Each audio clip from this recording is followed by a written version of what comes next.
반갑습니다. 희능 스님이 나무꾼이었는데 금강경을 만나서 1100km나 되는 곳을 이렇게 가가지고 오조 홍인 스님 동선사 만나죠.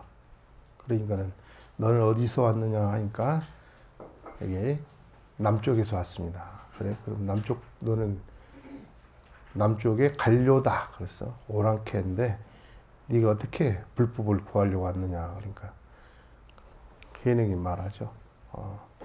사람에게는 남북이 있지만은 불성은 남북이 없습니다. 화상과 저는 이게 몸이 틀리지만은 어찌 무슨 차별이 있겠습니까? 이렇게 말을 하죠. 그러니까 이제 그 오조 스님이 보통 근기가 아니거든. 그러니까 너는 이제 더 이상 말을 하지 말고, 원래 그 방장실에는 그 여러 대중들이 많이 찾아와요. 스님한테 인사드리러. 그래서 주위에 사람이 있는 걸 보고 너 그냥 가서 일이나 하라 이렇게 하니까, 아니 저에게 무슨 복지라고 그러십니까? 항상 자성이 지혜를 여의지 않고 있는데 무슨 복을 지으라고 합니까? 그러니까는 희능이 생각하는 복전이라고 하는 것은 깨어있는 마음, 자성이 지혜롭고 깨어있으면은 그게 복전이고, 그런데 무슨 또 거기서 일을 하려고 그렇게 시킵니까? 이렇게 이제 반문을 하죠. 그래서 이 참 촌사람이 참 입이 날카롭구나. 지혜가 날카롭다. 그래서 이제 결국은 푸원의 방앗간에서 이렇게 방아를 찢죠. 그래서 희능도 오조 스님이 그 뜻을 알았다. 다시 말해서 큰 스님 주위에 있는 그 사람들을 조심하고, 또 그 중에 또 나쁜 마음을 가진 사람이 있을까봐 조심해서 그렇게 보낸 거고, 희능도 그걸 알았다 이거죠. 그래서 이제 8개월간 찍고 있었는데 어느 날 큰 스님이 방앗간에 지나가다가 그 희능을 보고 나는 너의 견해가 쓸만하다 하는 걸 알았다. 그러나 주위에 사람들이 있어서 너를 이렇게 방앗간에 보낸 줄 아느냐 하니까 희능이 알고 있다 그러는 거예요. 그래서 이제 방에 돌아와서 바로 이제 얼마 있다가 대중들을 모아놓고, 혹시 이 대중 가운데 깨달음이 혹시 있는 사람, 대의를 깨달은 사람 있다면은 개성을 지어서 바쳐라. 이렇게 오조 홍인 스님이 이렇게 지시를 해주죠. 그러니까는 신수 스님이 고민을 많이 하다가 결국은 신시보리시오 심년 명경대라 시시금불시게 하면은 물사약진이라 이렇게 시를 지었어요. 근데 동자들이 그 개성을 외우고 다니면 복을 받는다고 외우고 다니는 걸 이제 방앗간에 있는 희능 스님이 듣고 바로 이 개성은 아직 깨달음을 얻지 못했다는 것을 즉각 알아차렸어요. 그래서 동자를 또 이렇게 부탁해가지고 개성 있는 데를 나 좀 데려다 달라 이렇게 하니까 마침 이제 동자가 그걸 모시고 이제 갔다 그러죠. 그래서 그게 이제 거기 보고는 자기도 개성을 짓겠다 이렇게 하는 거야. 근데 그 강주에 별가라고 하는 사람이 마침 거기에 그 간직에 있는 사람이 와가지고 개성을 보고 있는데 이제 그분한테 부탁을 해서 하는 말이, 그러면 내가 개성을 부르면 내가 짓기는 하는데 혹시 당신이 깨달으면은 나를 먼저 제도해 달라, 깨닫게 해달라 이렇게 부탁을 하는 장면이 나옵니다. 그래서 상당히 중요한 말을 하는 거죠. 마침 그 빈비사라 왕이 고타마 시타르테에게 깨달으거든 우리나라에 와서 저를 지도하고 제가 스승으로 모시겠습니다 하는 그런 발언하는 것과 똑같은 의미가 되겠습니다. 그래서 참 먼 길을 찾아서 갔다는 것은 구도의 마음이 아주 강했다 이런 뜻이 되겠죠. 요즘 분들은 뭐 그렇게 먼 길을 걸어서 갈 수가 있겠나. 1000km가 넘는 길을 걸어서 거의 뭐 달포가 넘는데 가서 만나서 문답하는 거. 그래서 제가 늘 그 강조하는 부분이지만은 불교는 문답 가운데 있다. 이렇게 부처님 당시 때도 이 제자와 스님 부처님 간의 문답을 통해서 깨달았고, 옛날 뭐 달마와 해가에도 네 괴로운 마음을 가져오려나 하니까 명심불가득 그 괴로운 마음 찾아봐도 없습니다. 그래서 계속 이제 그런 식으로 우리 본성이 청정한 것을 보여준 거죠. 또 5조 홍인스님과 6조 해능스님 간의 대화도 마찬가지고, 그래서 하루는 이제 그 5조가 와가지고 마침 또 자기 그 주장자로 방아떼를 이렇게 3번 찧었다고 그랬죠. 땅, 땅, 땅 3번 찧었는데 그게 삼경에 오라라는 뜻인 줄 서로 알았다는 거지. 사인을 보낸 거죠. 그죠? 그래서 이제 밤이 돼가지고 해능이 큰 스님 방에 들어가서 그 중요한 일을 하는데 가사를 가지고 창문을 전부 가렸다. 이렇게 나오죠. 그래서 거기서 또 그러면서 금강경에 강의를 하는데 응무소주 이생기심에서 크게 깨달았다는 말을 했죠. 그래가지고 이제 그 해능이 거기서 그냥 자기 신심이 나서 자기도 그 깨달음의 개송이라고 하기자성이 본자 청정, 하기자성이 본자 불생멸, 하기자성이 일체 구조, 하기자성이 법무 염호, 그 다음에 하기자성이 만법구생, 이렇게 만법이 생성된다. 그런 이제 5가지 큰 주제로다 이렇게 자기 깨달음을 홍인 스님한테 이렇게 말씀을 드렸죠. 그러니까는 거기서 5조 홍인 스님이 6조 스님께 네가 깨달았다. 그래서 의발을 전했다. 그런 내용이 이제 지난 시간에 이렇게 우리에게 공부를 한 대목이 되겠습니다. 그래서 오늘은 저희들이 공부할 대목은 이제 법을 전하다. 그런 의미가 되겠습니다. 드디어 이제 5조 홍인 스님이 6조 해능에게 법을 전하는 장면이죠. 그래서 왜 이렇게 먼 길을 가야 됐고, 그러면은 그 해능 스님 한 번 마음을 딱 정하면은 그냥 그걸 계속 신념을 갖고 밀고 나가잖아. 그리고 우리 손호정사 오시는 불교대학 학생들도 지금 신심이 나가지고 한 번 마음을 정하면 시작을 했으면 끝까지 가는 거고, 6조도 마찬가지고, 그런 신심, 그런 진념, 신념, 이게 이제 갖춰져야만이 법그릇이라고 말할 수가 있는 거예요. 조금 뭐 안 되면은 삐딱하고, 이리 삐딱하고 저리 삐딱하고 미끄러지면은 안 되는 거지. 그러니까 그런 분이 되니까 법을 받는 거잖아요. 그리고 이 법을 받는다는 것은 전통성을 갖는 거예요. 그 객스님이 금강경 응무소주 이생기심 할 때 벌써 해능이 깨달았잖아. 도인이야, 별로. 그렇지만은 5조라고 하는 스님을 찾아와 가지고 인가를 받는 것은 학정을 짓는 거예요. 이게 상당히 중요한 대목이라. 아무리 자기 자신이 깨달아도 인가를 해가지고 확정, 그게 맞다 이렇게 딱 종지루를 찍어야만이 그게 이제 된다 이 말입니다. 본인은 깨달았어. 근데 그 깨달음을 누가 인정해 줄 사람이 전통성을 지녀야 되잖아요. 그 사실이라. 그러면은 5조 스님을 찾아가서 선문답하고 개송을 짓고 해서 그렇게 5조 스님이 너는 깨달았다 이렇게 인정을 짓는 거지. 우리도 마찬가지야. 살면서 깨달은 분이 많이 있어요. 그렇지만은 그걸 인정을 해줘야 되잖아. 전통적으로 깨달았다고 하는 선지식을 찾아서 그분이 인가를 해줘야만이 거기에 대한 전통성을 갖는 거예요. 그러면 거기에 뭐가 틀려요? 5조 만나기 전에 깨달은 것과 5조 스님을 만나서 깨달음을 확정짓는 것은 뭐가 다르냐고. 똑같은데 객스님한테 들은 것은 깨달음이 99% 나면은 5조 홍인 스님한테 확실하게 이제 인가를 받은 거 0.1%를 더해서 100%가 되는 거지.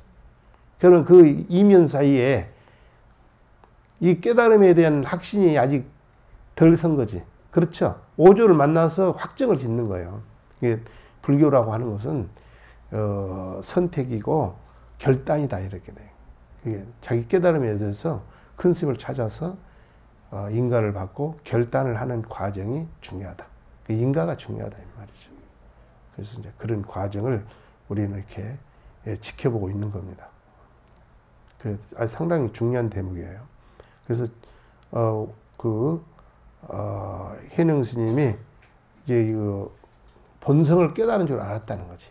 본성을 깨달았다는 건 본선 청정이라고 그랬죠. 본성이 청정하다는 말을 했죠. 그게 그걸 깨달았다는 거예요. 우리가 첫날 그 이거자사한테 법문안 나오잖아요. 네?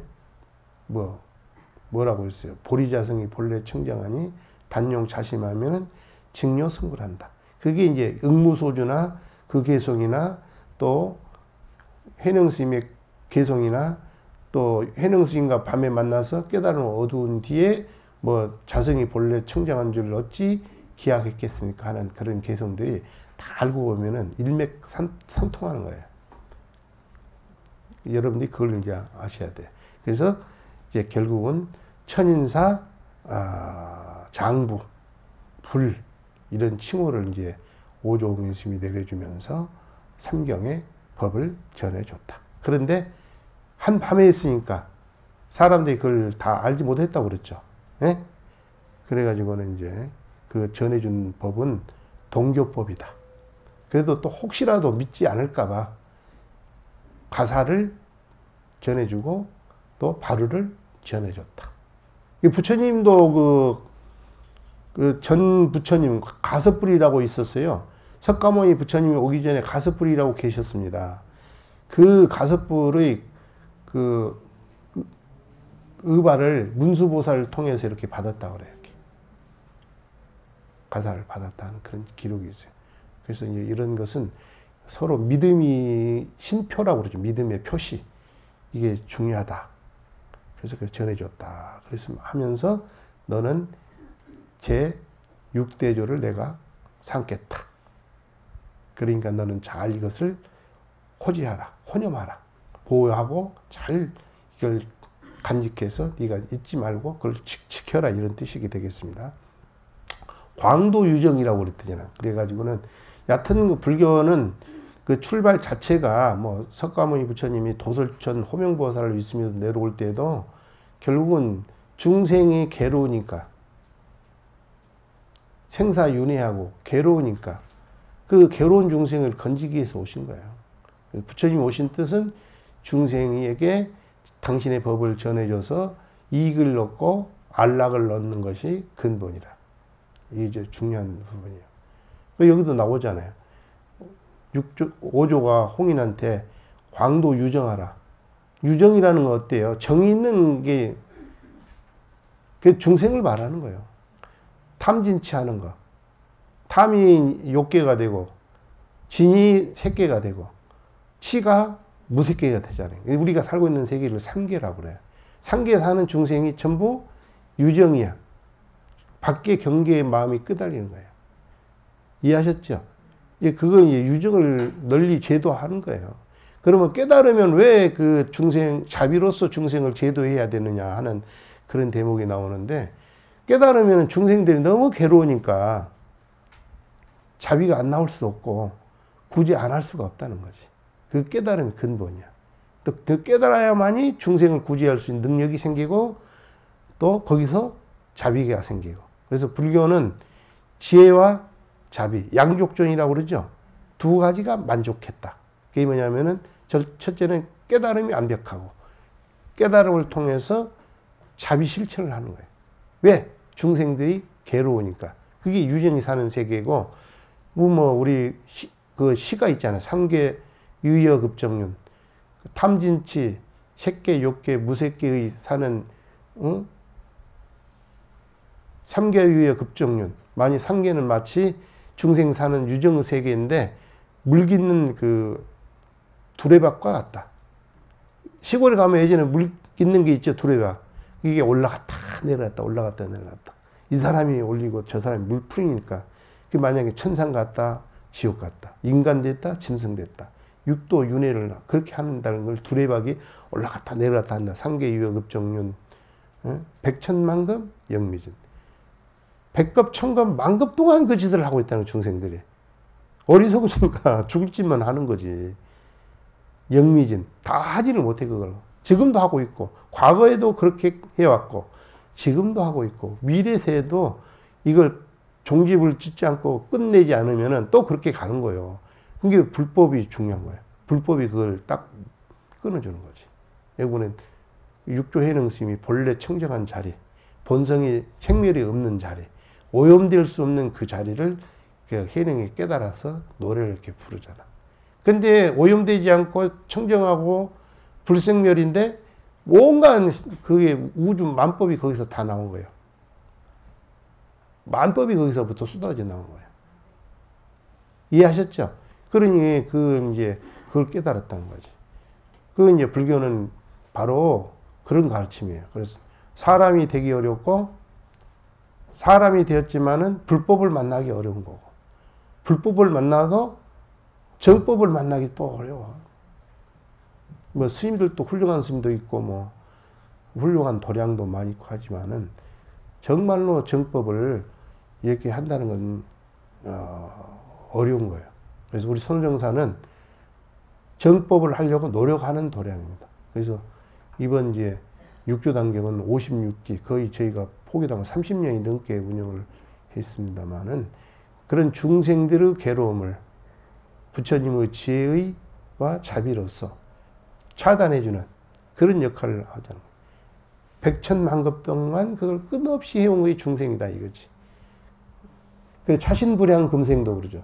이 몸을 사람이 됐고 또 불법도 만났고 육조단경 같은 정법도 만났으니까 이 몸을 이 금생에 만약에 그걸 제도하지 않는다면은 갱대야생 도차신이라 어느 생을 기다려 가지고 이 몸을 제도에 마칠 것인가 하는 기가 막힌 치가 있죠. 그게 중생의 삶이고 여기서 오조가 홍인한테 광도 중생하라고 하는 광도 유정하라고 하는 그 의미가 거기에 숨어 있는 거죠.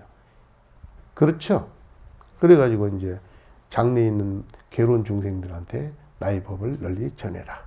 끊어짐이 없게. 그래가지고 이제 개성을 하나 이제 줘요. 이것도 이제 개성을 치는 거지. 유정이 와서 종자를 심었다. 해능이 지금 저기 신주 땅, 강동성 신주에서 올라왔잖아. 1000km 넘는 길을. 그래가지고 발심을 해가지고. 발심하는 것은 유정이야, 무정이야, 이게.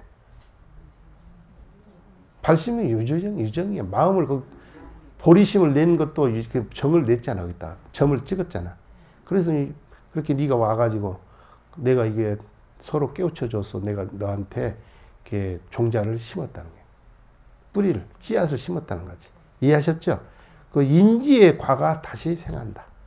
너가 이제 그 나의 법을 받았으니까 유정으로 왔지만은 불법의 무상보리를 깨달았으니까 이걸 네가 잘 호지하면은 이게 이제 그 해능 너로부터 과가 다시 생한다고 하는 뜻은 불법이 크게 흥한다는 뜻이야.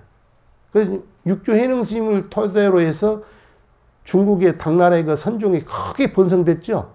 모든 종파가 많이 있었는데 그 종파 중에서도 오직 수승하게 특출하게 그 선종만이 이렇게 우뚝 쓴 거예요. 예전에 뭐 13종이 있었다고 그래요.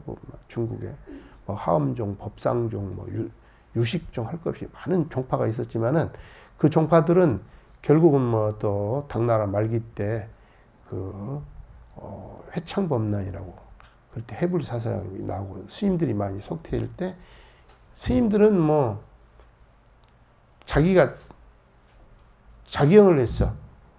스스로 가서 논도 일구고 밭도 하고 이렇게 곡물도 심어가지고 이렇게 생활을 했기 때문에 신도들 지원을 안 받고도 살아갈 수 있었다는 거지.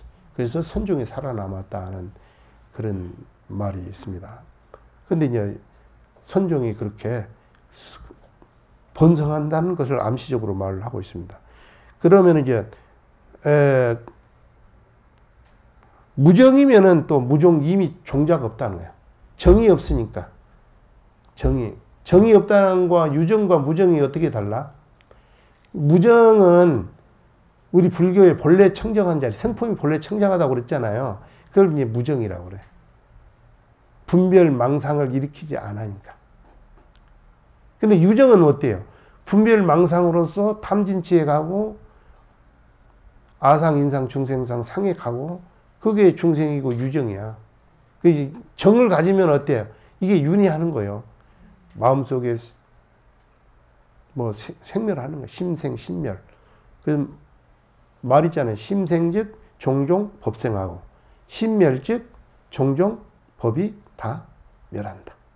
오늘날 지금 전쟁이나 다툼이나 무슨 정치나 전부 갈등이 심해가지고 전부 자기 잘났다고 하는 거야, 다. 이게 유정이야, 유정. 내가 하는 게 옳다, 그르다, 응? 좋다, 나쁘다, 이런 식으로 양단적인 생각을 가지고 자기만 옳고 남은 그르다. 항상 있잖아요. 옳다고 주장을 하면은 자기는 옳고 남은 그르다고 그래. 내로남불이라고 있죠. 나는 옳고 너는 그르다. 정치인들 봐요. 뭐 자기만 옳고 다른 당은 나쁘다 이런 생각 항상 그렇잖아요. 근데 우리 불교는 그게 바로 유정이야. 근데 불교는 아니야. 불교는 그런 시비, 선악, 응?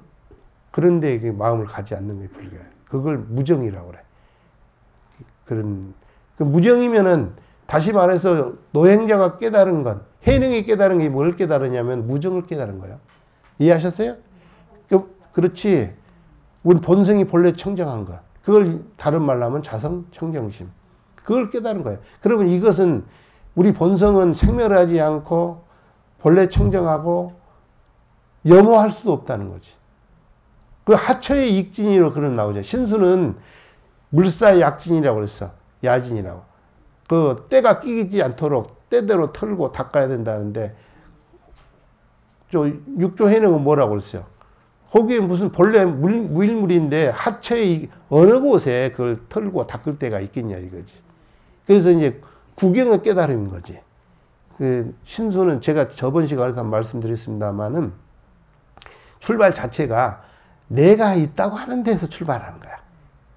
그래서 대부분 우리 현재도 그렇고 학자나 선사들이나 또 불교를 공부하는 분들이 유에서 출발하면 안 되는 거야.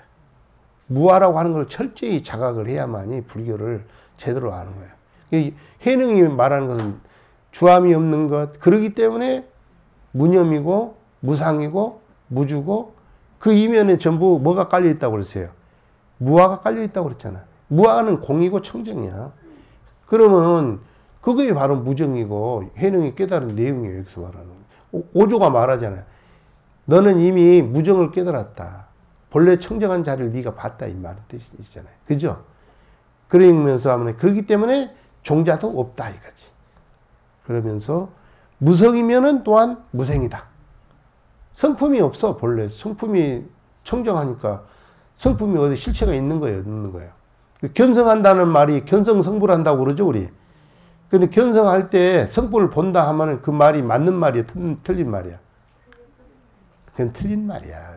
그건 다시 문자 용어로서 성품을 성품이 이 물건처럼 이렇게 있는 거라면 눈에 보이고 그러지만 천만의 말씀. 성품이 본래 청정하고 비어있고 무하고 실체가 없는데 거기에 뭘 그걸 본다는 말. 단지 마음으로서 그렇게 항상 이렇게 바라보고 조견한다 이 말이야. 지혜로서 바라본다 이 말이야. 이해하셨어요?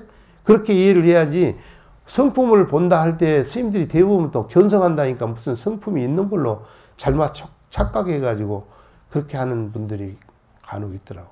그건 참 크게 오산이라. 그래서 여기서는 성품이 없으면은 무생이다 이 말이지. 그런 건 해능의 시 가운데 다 있잖아요. 본성이 본래 청정하고 불생멸이고. 그래서 불생멸이라고 하는 것은 부처님도 원래 그 출가할 당시 동문, 남문, 서문, 북문, 노인을 만나고 병자를 만나고 돌아가신 분을 만나고 또 수행자를 만나고 그 생로병사를 보고 출발했다고 그랬죠. 그래서 보리수에서 깨달은 게 뭐라고 그랬어? 그게 생멸인데 불생불멸이 자기는 원래 출발 때는 생멸로 생각했다는 생로병사로. 근데 우리 본성이 뭐라고? 불생불멸인데 중생들이 쓸데없이 거기에 마음을 집착해가지고 탐진치해가지고 자기를 괴롭힌다. 자기 자신은 완전한 부처고 완전한 지성 구족체야, 지각체야. 근데 그걸 자각하지 못하고 허이 중생노름하고 스스로 자초한 거지 뭐. 자수자작, 자업자득 그런 말 많이 들어보셨죠? 그게 전부 자기가 만드는 것이다. 그래서 그런 것을 차단할 수 있는 것이 불교의 깨달음이고 불교의 반야야. 이해하셨죠? 불교의 깨달음이 그걸 차단하는 거예요. 그거 있잖아요. 쉬운 게 아니야. 근데 뭔 여기 우리가 살고 있는 사바세계에 많은 성인이 왔다 갔지만은 뭐 공자, 노자 무슨 뭐 별 성인들 다 왔다 갔지만은 다 시원찮은 성인들이야. 부처님처럼 확실하게 모든 게 본성에서 출발했다고 하는 그렇게 말하는 데는 불교밖에 없어.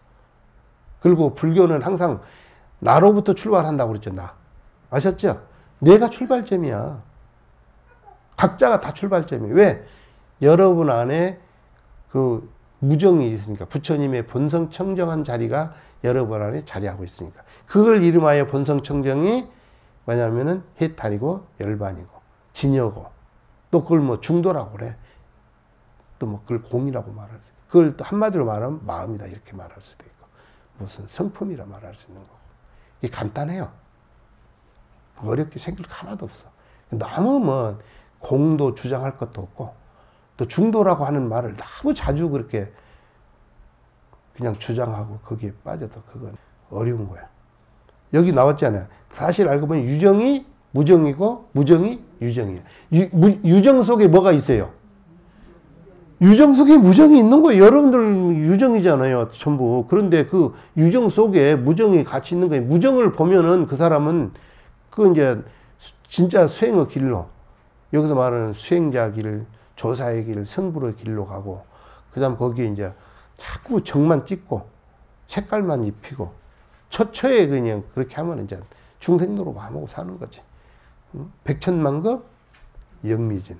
백천만급 동안 어리석은 생각을 가지고 그 어리석지 않다는 것은 백천만급 동안 그걸 탁 단절시키는 거예요. 지혜가 나오면 아무리 어두운 세계도 그 지혜의 불빛으로 차단시켜서 본래 청정한 자리로 돌아가는 거지. 그러면은 무종이라고 그랬죠? 무정이 무종이고 무종이기 때문에 어때? 종자가 없다는 뜻이야. 종자가 실체 없다는 뜻이야. 원래 출발점이 그렇다는 거지. 여러분 출발점도 마찬가지야. 꼭 무슨 뭐 오조나 홍인만 그런 게 아니고 여러분들 강의 듣는 여러분들 저나 모든 분들이 본래 그 본성 청정이고 무정이고 그렇다는 거예요. 무정을 바라볼 줄 알아야 되는 거지. 그럼 뭐 그러면 이제 생도 없다는 거지. 여기 부처님이 불생불멸을 깨달았다고 그랬죠. 무생법인이라는 말 들어보시 안 들었어요? 우리가 스님들이 맨날 그 사실 때 그 축원할 때 무생법인 그런 말 해줘. 무생법인을 얻는다. 그 무생법인이라는 게 그게 불생불멸의 자리야. 여기서 말하는 5조가 말하는 것이고 6조가 바로 깨달은 것이고 또 부처님이 그걸 깨달은 것이고 제가 늘 강조하지만 부처님이 이렇게 꽃을 드니까 마가샤파가 미소를 했다. 그러면 본성 청정을 그렇게 표시한 거예요. 이 연꽃처럼 물들 수 없는 이 연꽃처럼 우리 본성도 청정한 거다. 그런데 그 중에 마가샤파가 그걸 이해하고 미소를 했다. 그러면 이제 부처님 마음과 마가샤파 마음이 통하는 것처럼 5조 홍인과 6조 스님이 통하는 것처럼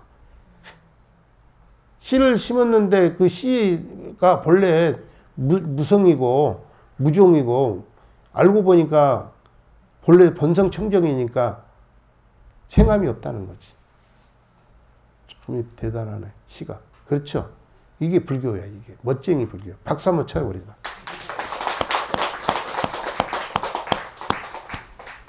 그런 겁니다. 그래서 결국은 이제 5조 홍인 스님한테 그걸 법을 전해받는 의발을 받았다. 가사 바로 받고 이제 그걸 갖고 이제 남쪽으로 가시는 거지. 그러니까 조사가 이제 다시 말하기를 달마대사가 처음 이 땅에 와가지고 사람들이 믿지 않았다는 거지. 믿지 않았다. 뭘 믿지 않았느냐. 뭘 안 믿었냐면은 마음이 불이라고. 우리 뭐 달마 혈맹론에 나옵니다. 즉심즉불 그러죠. 마음이 바로 부처다. 그 심의 무불이라는 말도 있어요. 마음밖에 부처가 없다. 오직 마음이다. 이걸 이제 전하러 왔는데, 그러니까 육조단경 같은 것이 그 전통적인 하음경이나 법화경이라든지 뭐 능가경이라든지 그런 교리적인 것, 교설과는 완전히 상반되는 거예요.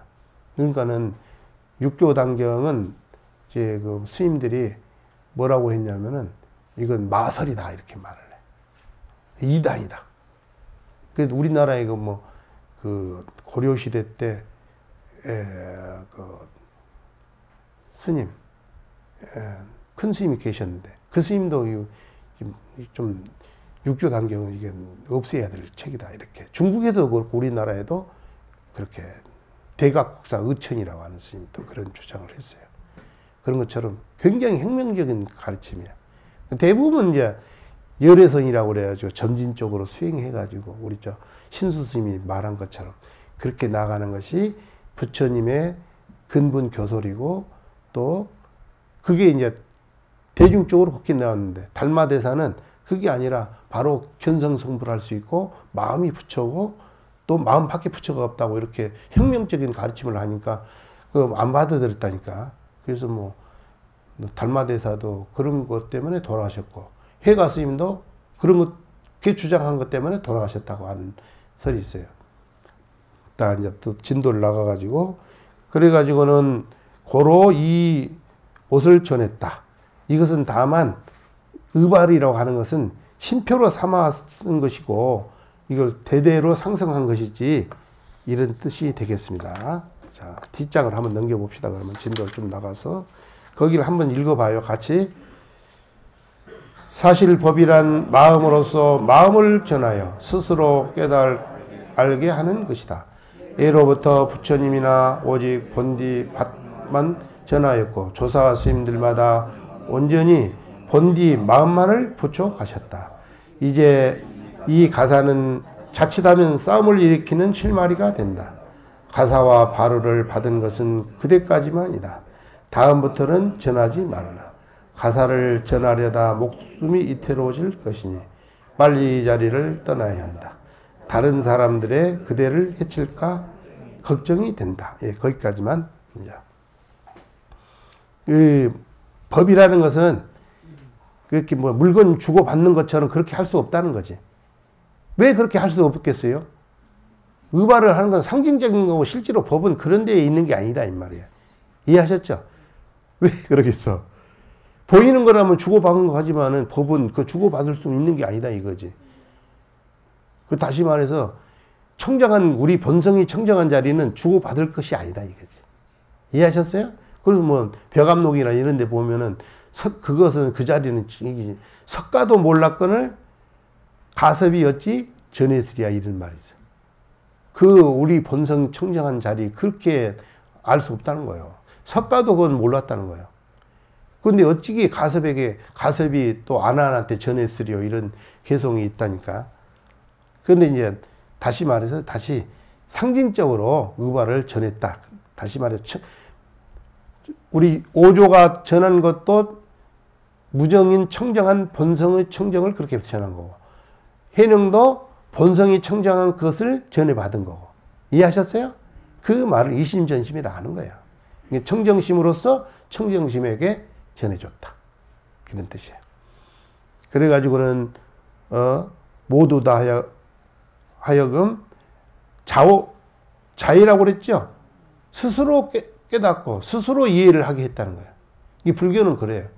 그런 거는 스승의 역할이라는 것은 아무리 그 뭐 오조홍인스 밑에 700대중 뭐 1000명 대중이 있다 해도 진정으로 법을 받은 사람은 해능밖에 없잖아. 그 대중이 많은데 오조 홍인스님이 도인데도 다 전해지고 싶어. 근데 그 받을 근기들이 안 되니까 못 하잖아. 근기가 되는 사람 누구였어? 육조 해능이었죠. 한 사람밖에 없는 거예요. 그러면은 오조 스님은 700대중이 다 도인 되기를 바라겠어? 해능 혼자만 그 법을 받기를 원하겠어? 다 되기를 바라는데 그게 안 된다는 거지. 그러면 결국은 근처까지만 간다. 근처까지. 선지식의 역할은 그 물가에까지만 가는 거고, 그 물을 정작 먹는 것은 자기가 입을 대고 그 물을 스스로 마셔봐야 아는 거다. 이해하셨죠? 부처님도 그러니까 안 된다는 거예요. 부처님도 그 물가에까지만 간다. 응? 나는 약사와 똑같다. 중생이 병드는데 그 병을 고치는 약을 내가 지어줄 수는 있지만은 그 약을 먹는 자는 결국 누가 한다고? 내 스스로가 한다. 그래서 여기서 뭐 자오자이라고 말을 쓴 거예요. 다 2인자야. 여기서 오조도 2인자고, 뭐, 부처님도 2인자고. 그러면 우리 불교 공부는 누가 해냐면은 내 스스로가, 여러분들 스스로가 또 이 강의를 듣는 전국의 불자 여러분들이 스스로가 그야만이 되는 거다. 이 말이지. 그게 자오자이라고 그렇게 표현을 했습니다. 이해하셨죠? 그래서 자고로 그래서 자고로. 자고로라는 것은 예로부터, 자자가 붙어 자자야. 예로부터. 예로부터 불불이 유전본체라고 그랬어요. 유전본체. 오직 본체만을 전했다. 본체는 뭐냐면은 본래 청정한 자리, 본성 청정한 자리를 본체라고 그래. 이해하셨어요? 우리 본성이 청정한 자리. 오염될 수 없고 생멸이 없고 본래 청정한 자리. 그런데 청정하고 불생불멸이고 오염이 안 되는데 여기 속에서 이 일체 만법이 거기서 다 쏟아, 우주가 다 쏟아 나오는 거야. 그럼 뭐 겐지스 강에 월의 알보다 더 많은 공덕이 나오는 거예요. 금강경에 나오잖아요. 불가량, 불가칭, 무유변, 불가사의 공덕이 나온다. 이 우주를 전부 먼지로 쪼개도 그보다 더 많은 공덕이 우리 본성이라고 하는 청정한 자리에서 이렇게 쏟아져 나온다는 거예요. 이해하셨죠? 그러니까 그것이 죽은 물건이 아니야. 청정하게도 그 죽은 물건이 아니라고. 죽은 듯한데 살아있는 거지. 이해하셨죠? 그런 거예요, 이게. 여기 나왔잖아요. 부처님과 부처님이 오직 본체만을 보내. 그럼 뭐 손을 올린다, 손을 내린다, 간다, 온다, 눈을 올린다, 뜬다, 뭐. 이 자기의, 그런 건 지말적인 건 안 했다는 거지. 원래 그 본성 청정한 그것만을 전해주고, 나머지는 자기가 그걸 쓰고 있는 본인이 그걸 알아서 하는 거예요. 생활은. 이해하셨어요? 그럼 여러분들 뭐 밥을 먹어라, 뭐 손을 올려라, 뭐 그거 안 되잖아. 여러분들 뭐 자녀분들 많이 있으시잖아요. 자녀분들이 성장해가지고 어렸을 때는 밥도 먹여주고 도움이 필요하지만은 뭐 성장하면서 스스로 걸어야 되고 스스로 밥을 먹어야 되고 또 사회에 적응을 해야 되고 자기가 스스로 자기 길을 가야 되는 거야. 그게 훌륭한 자식이야. 나이 먹어가지고 뭐 30, 40대 가지고 부모님 밑에 맨날 붙어가지고 그건 안 되는 기생충이야. 똑같은 거. 기생한다고 그러죠. 기생. 캥거루죠. 자기 길을 자기 발로 스스로 자기 길을 가는 거예요. 새도 있잖아요. 제비도 그 날개짓 하고 하면은 그 어미 새는 가버려. 그러면 새끼는 뭐냐? 자기 날개로 허공을 날아서 자기가 밥벌이를 하러 가는 거야. 이해하셨어요? 그게 불교야. 이건 망고의 진리야, 이게. 부처님이 오직 본체만을 전했지 무슨 손 올리고 발 올리고 뭐 이리라 저리라 그렇게 안 한다는 거지. 그럼 무슨 뭐 안 되는 거지. 여기 나는 사사가 오직 본심만을 정했다고 그랬죠. 예? 밀부 비밀하게 본심을 정했다. 본심도 마찬가지예요. 본래 청정한 자리, 본성 그거. 그걸 전했다 이거지. 이해하셨죠? 나머지 지말적인 것은 누가 알아서 한다고? 본인이 알아서 한다 이 말이에요. 본인이 알아서. 그러면서는 옷이라고 하는 것은 이제 그 다툼의 실마리 된다. 해능은 6조가 됐죠? 그러면 이제 7조가 돼야 되는데 내가 7조, 내가 6조, 7조 해가지고 서로 싸움이 일어난다 이 말이지. 신수 스님은 그냥 미리 인정을 했어. 그 신혜한테 그 오조 스님의 법이 해능 스님한테 갔으니까 네가 그 스님을 스승으로 해서 가서 하라 이렇게. 얼마나 그 멋쟁이야. 얼굴도 잘생기고 눈썹이 이렇게 길다는데 신눈썹이. 그렇게 했다는 거야. 그리고 신수는 자기가 육조라는 말 쓰지를 않았어. 그리고 이제 그 보족이라고 하는 그 신수 상자가 자기가 7조가 되고 싶어가지고 그 신수를 5조로 추앙에 올리는 거야. 이해하셨어요? 그러면 그렇게 서로 뭐 조를 따지자면 이렇게 하다 보면 다툼이 생기겠어, 안 생기겠어? 생기니까 이 의발은 전하지 말고 너 대해서 끊어라. 이렇게 5조가 그렇게 말씀을 남기는 거죠. 그러면서 너의 끝나고 전하지 말라. 만약에 이 옷을 전하면은 명이 현사와 같다. 불교의 해명이 현사라는 것은 실처럼 가늘다. 그 실이 금방 끊어지잖아요. 이게 오래가지 못하고 그냥 이게 다툼 때문에 결국은 불교가 멸종된다 이 말이지. 그러면서는 하는 말이 너는 모름지기 속히 가라. 사람들이 너를 해칠까 두렵다. 오조 홍인스님이 볼 때 그 대중 중에 또 나쁜 생각을 가진 사람이 있었다 없었다? 있었기 때문에 너를 해칠 사람이 있겠다 이런 생각을 한 거지. 그러니까 너는 조심해서 그냥 네가 남쪽으로 도망가라 이런 뜻이야. 그것도 법도 밤에 받고 참 제가 말씀드린 중국인들은 상당히 승부심이 강하다고 이해하셨죠? 중국 역사는 전쟁의 역사야. 다툼의 역사고. 그럼 뭐 집을 지을 때도 마을이 20가구면은 성처럼 막 하니 뭐 10m씩 이렇게 집을 쳐가지고 도둑이 못 들어오게 하고 출입문은 한 칸밖에 없었다고 하잖아요. 지금도 마찬가지 중국 절들은 출입문은 하나밖에 없어. 조그마한 문 왔다 갔다 하고 문만 막으면 어때요? 방어가 돼 안 돼? 도적이 못 들어오는 거지. 그러니까 중국의 역사는 굉장히 승부욕이 강한 거예요. 근데 그것도 또 불법에 또 지금 오조가 말하잖아. 너를 해칠 사람이 혹시 있을지 모르니까 너는 빨리 여기서 도망가라 이런 뜻이야. 법을 갖고. 이해하셨어요? 예. 그래가지고는 능히 가로되 어느 곳을 향해서 가야 됩니까? 하니까 오조가 말을 하기를 해를 만나면 그치고. 왜 품을 해자야. 여기 또 회를 만나 발음이 똑같아. 해자는 모일 해자야. 회자를 만나면은 그 장이라는 건 숨어라 이런 뜻이야. 드러내지 말고. 그러면 해능이 삼경에 영득의바라고 받았다. 오조한테 옥과 바루를 받았다. 그래가지고 말을 하기를 해능이 본래 이제 남쪽 사람이잖아요. 남중이라고 돼 있죠. 양자강 밑에를 남중이라고 그래. 간료라고 그랬잖아. 간료. 오랑캐. 그래 애초부터 그 쌍봉산 동선사 산 길을 잘 모르는데 내가 어떻게 지금 밤길에 갈 수가 있겠습니까? 이렇게 자기를 지금 걱정을 하는 거지. 이해하셨어요? 네.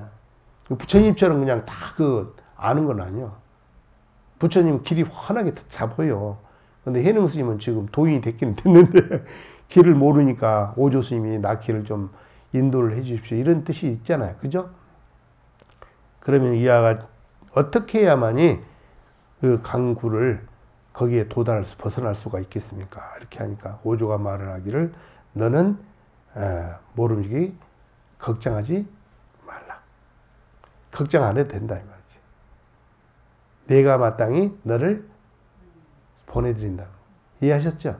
그러면 지금 의발을 받긴 했는데 밤은 어둡고 길은 잘 모르고 근데 오조가 이제 야밤 상경에 이제 법을 전하고 이제 해능을 데리고 이제 거기 구강역이라고 하는 데까지 데리고 가는 거지. 동행을 하는 거죠. 길을 모르니까. 이해하셨어요? 그랬다는 거예요. 그러니까 자 봅시다. 그래가지고는 조사가 서로 송별을 했다. 근데 바로 어디 갔냐면은 구강역이라고 나오죠. 구강역이 이제 강이 하나 있었어. 구강이라는 강이. 이제 거기 나룻배가 왔다 갔다 해야 돼. 예전엔 다리가 없으니까 배를 가지고 이쪽 언덕 저쪽 언덕 건너는 거지. 그래가지고는 이제 한 척에 배가 있었다. 조사가 희능에게 말을 하기는 뭐라, 너 빨리 배국으로 올라가라. 상선이라고 돼 있죠? 배로 올라가라. 했는데 오조가 노를 잡고 스스로 졌다. 도인은 두 분이 도인인데 오조가 내가 노를 젓고 졌는 거라. 그러니까는 해능이 말하기를 청하건대 하상은 앉아 계십시오. 제자가 합당히 노를 젓겠습니다. 그런 거예요. 그러니까 오조가 말하기를 합당히 내가 너를 건너주리라. 이렇게 이제 지금 내가 너를 건너야 된다. 서로 이렇게 실랑이를 하고 있죠. 예. 뒷장을 넘겨요. 지금. 그러니까는 그때 내가 말을 했다. 거기도 한번 읽어볼까요? 제가 어리석을 때는 스님께서 건너주셔야 했지만 제가 깨쳤으니 스스로 건너야 합니다. 건넌다는 말은 같더라도 쓰는 내용이 같지 않습니다. 제가 변방에 태어났고 말도 오늘 하나 스님의 법을 이어받았습니다. 깨쳤으니 당연히 자신의 성품을 스스로 건너야 합니다. 오조 스님께서 말씀하셨다. 참으로 옳은 말이다. 이 뒤로는 부처님의 법이 너로 말미암아 크게 일어날 것이다. 내가 떠나고 새해가 뒤에 나는 세상을 뜰 것이다. 잘 가거라. 남쪽으로 내려가되 서둘러 법을 말하려서는 안 된다. 그렇지 않으면 부처님의 법을 일으키기가 어려울 것이다. 야, 오늘은 시간이 돼서 여기까지 하고 다음 시간에 또 이어서 하도록 하겠습니다. 감사합니다. 네.